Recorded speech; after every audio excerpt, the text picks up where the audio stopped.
Budi adalah direktur sebuah perusahaan yang telah bekerja selama 12 tahun. Gajinya besar, di atas 100 juta per bulan. Dia pikir tak ada karir yang lebih baik lagi dari apa yang dia kerjakan sekarang. Punya rumah dan 2 mobil. Anak-anaknya sekolah di sekolah terbaik di kota. Tiap weekend pergi jalan-jalan sekeluarga, shopping, makan di restoran yang enak, dan setiap tahun bisa berlibur 2 kali ke luar negeri.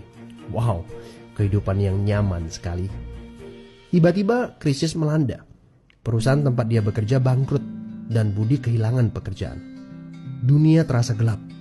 Karir yang dia bangga-banggakan selama ini lenyap seketika. Yang menjadi masalah, selama ini Budi tidak pernah berpikir untuk memulai bisnis sendiri. Dia pun tak memiliki dana investasi ataupun aset. Budi berpikir, tenanglah, bulan depan bakal terima 100-an juta lagi kok. Gak semua orang harus jadi pengusaha. Jadi karyawan seperti saya juga bisa kaya dan hidup enak. Benar kata pepatah ini. The enemy of great life is a good life. Dia tak menyangka bakal terjadi krisis seperti ini. Padahal tabungan yang dia miliki hanya bisa bertahan 3 bulan saja dan dia tidak punya penghasilan lain sama sekali.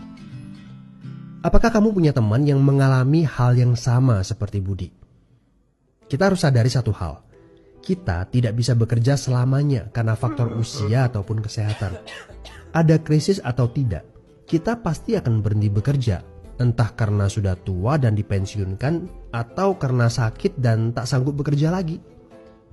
Jika tidak mempersiapkan backup income sejak dini, tamatlah riwayat kita. Budi bertemu dengan teman lamanya bernama Jason, pengusaha sukses yang saat krisis malah bisnisnya berkembang pesat. Jason memberi nasihat, bangunlah bisnis di saat kamu lagi gak butuh. Karena saat butuh seperti ini, kamu sudah punya backup income. Sebenarnya ya Bud, waktu terbaik untuk memulai bisnis adalah beberapa tahun yang lalu. Tapi jangan khawatir, waktu terbaik kedua adalah saat ini. Gak ada kata terlambat. Dari pengalaman Budi, kita belajar bahwa penghasilan yang besar saja tidak cukup jika itu sangat bergantung kepada pekerjaan kita. Sekali kita berhenti bekerja, penghasilan pun ikut berhenti. Pernahkah Anda berpikir bahwa ada konsep yang lebih baik? Perhatikan ini. Kerja untuk membangun aset produktif untuk mendapatkan income. Saat kita nggak bisa bekerja lagi, aset produktif ini akan memberikan passive income.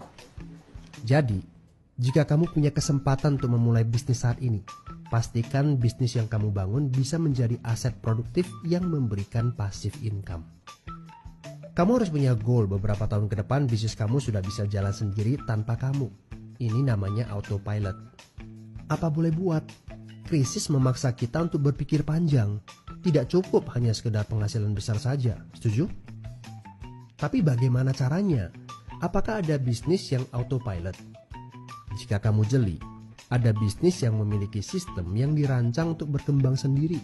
Misalnya bisnis waralaba seperti Indomaret, Starbucks, McDonald, dan lain-lain. Tapi tenang, yang saya maksudkan bukan bisnis yang membutuhkan modal sebesar membuka kedai kopi Starbucks atau Indomaret. Ini berita gembiranya. Ada bisnis bersistem dengan modal terjangkau. Tapi saya nggak punya pengalaman bisnis sama sekali. Saya seorang pegawai, saya ibu rumah tangga, saya mahasiswa. Apakah punya kesempatan untuk sukses berbisnis? Oh tentu. Video ini memberitahu Anda bahwa semua orang punya kesempatan untuk sukses berbisnis asalkan mereka diperkenalkan bisnis yang tepat dan berkolaborasi dengan tim yang memiliki sistem yang telah terbukti. Informasi yang akurat, ini yang Anda butuhkan. Hubungi teman yang mengirimkan video ini kepada Anda. Dia sedang mencari orang yang tepat untuk diajak berkolaborasi di sebuah proyek. Mari kita cari tahu, apakah kalian bisa cocok untuk kerjakan proyek ini bersama. Ajak bertemu secara online ataupun offline dan berdiskusilah. Siapa tahu pertemuan kecil ini adalah awal yang bagus untuk karir bisnis Anda. So, good luck ya guys.